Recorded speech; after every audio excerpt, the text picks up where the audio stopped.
Programang ito ay rated SPG. Striktong patnubay at gabay ng magulang ang kailangan. Maaaring may masiselang tema, lengguwahe, karahasan, sexual, horror o droga na hindi angkop sa mga bata.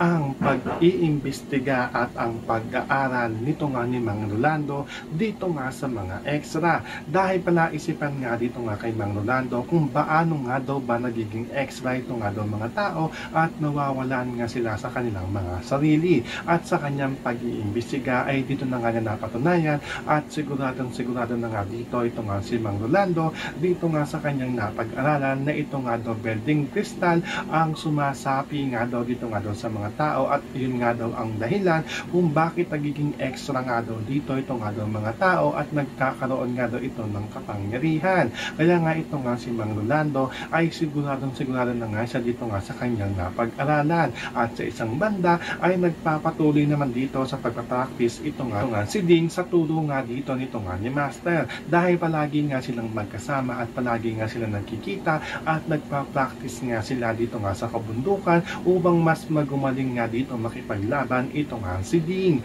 So pakakaabang na natin dito kung hanggang saan nga ba ang pag-aaral nito nga ni Mang Rolando at kung hanggang saan nga ba ang pagsasanay na gagawin nito nga ni Ding upang mas magaling na nga siya makipaglaban. Yan ang ating mga pakakatutukan at pakakaabangan dito nga lang sa Darna.